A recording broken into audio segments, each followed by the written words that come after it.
Hai semua, saya Teacher Tan. Hari ini kita akan sambung bab 10, Keturunan Garis Lurus.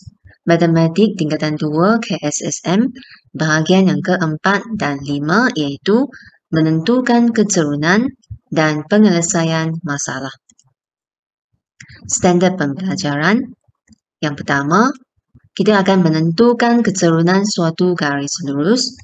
Kedua, menyelesaikan masalah yang melibatkan keturunan garis lurus. Dalam video sebelum ini, kita sudah bincangkan tentang rumus keturunan. Dan huruf M biasa digunakan untuk mewakili keturunan. Yang pertama, keturunan sama dengan jarak mencancang bahagi jarak mengufuk. Apabila kita diberi maklumat tentang jarak mencancang dan jarak mengufuk, maka kita boleh guna rumus yang pertama ini.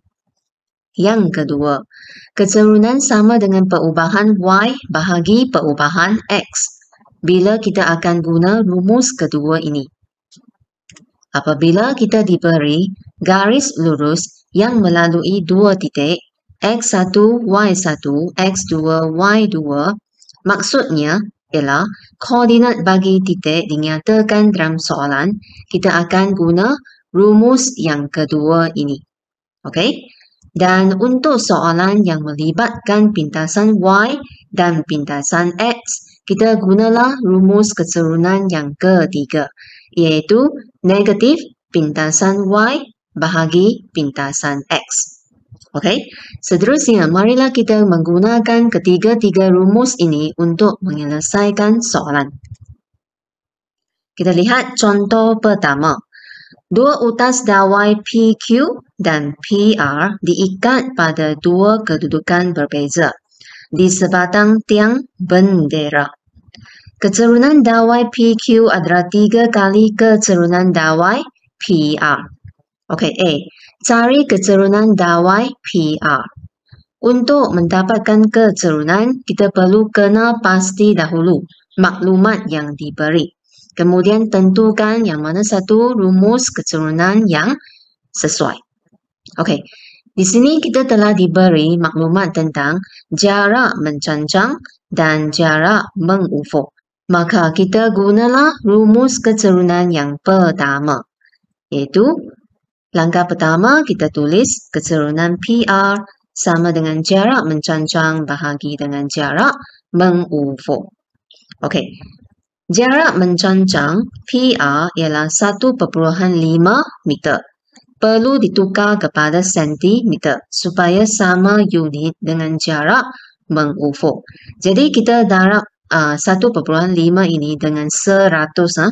Jadi 1.5 meter akan jadi 150 cm. Okey, kemudian kita bahagi jarak PS, iaitu jarak mengufuknya, iaitu 80 cm.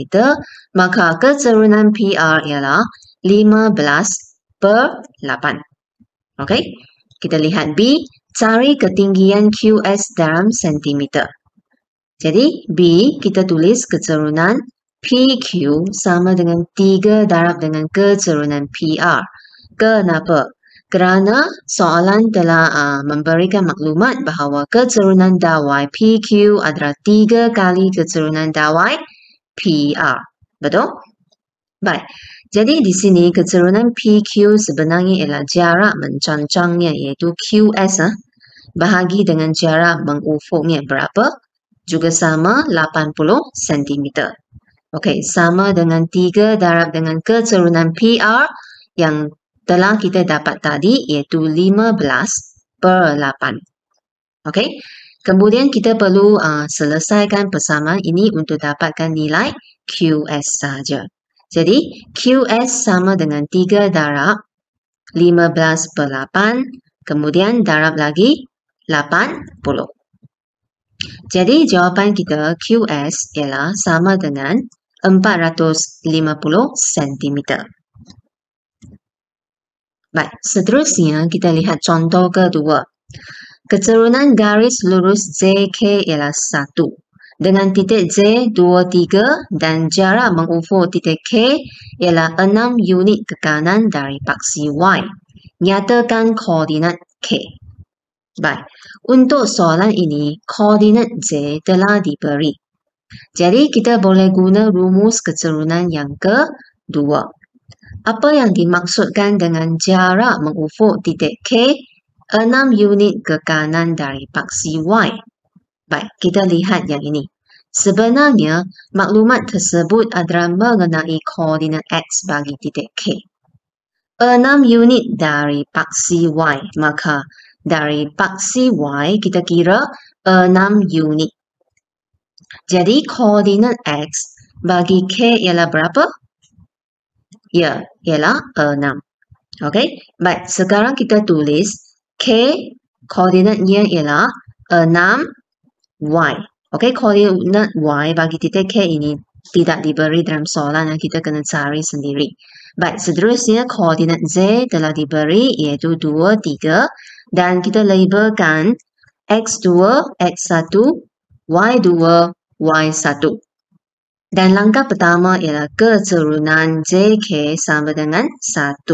Jadi Y2 di sini kita boleh tulis Y, Y1 kita ialah 3, maka perubahan Y ialah Y tolak 3. Betul? Kemudian bahagi X2, X2 ialah 6. X1 ialah 2, maka 6 tolak 2.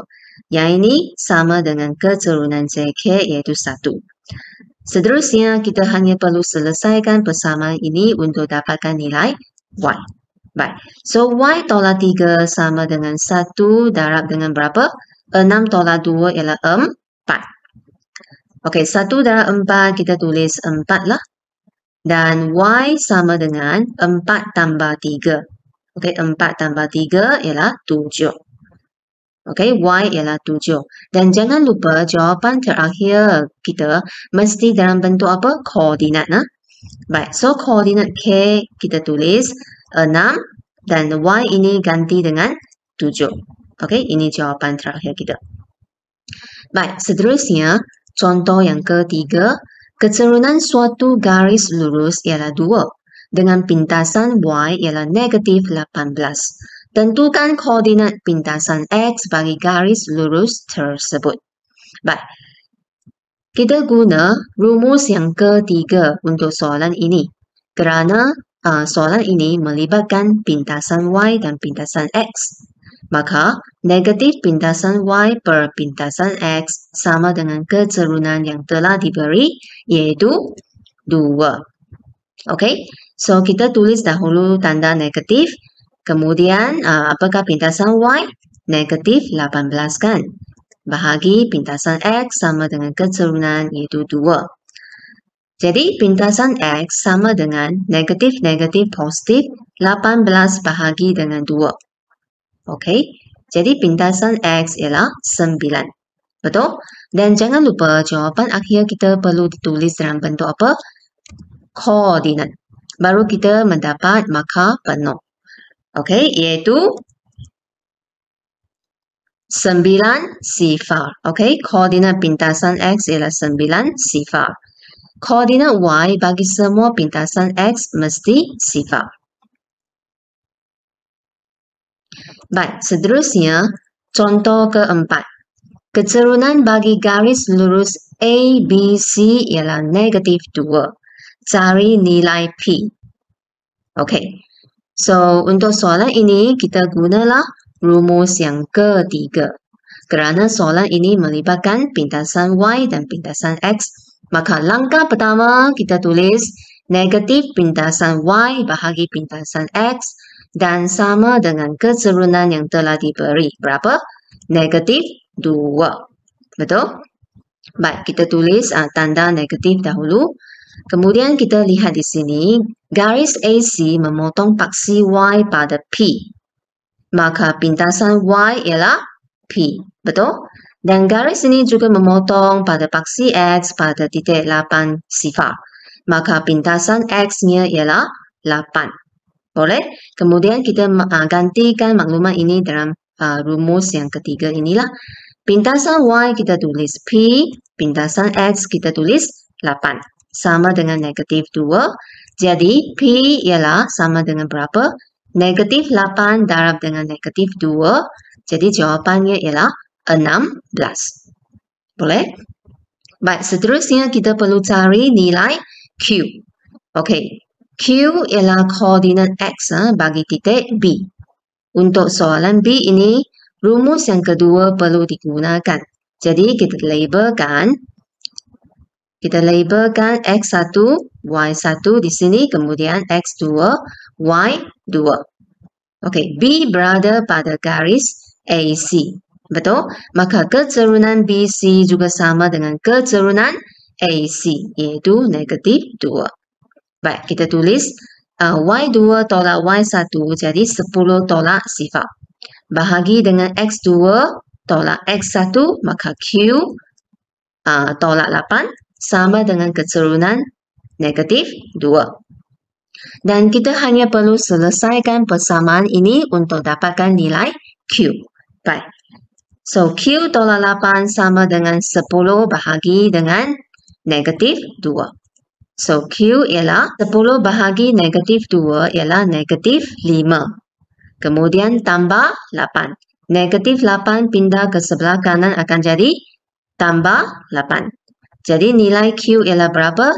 8 tolak 5 ialah 3. Boleh? Okey, seterusnya.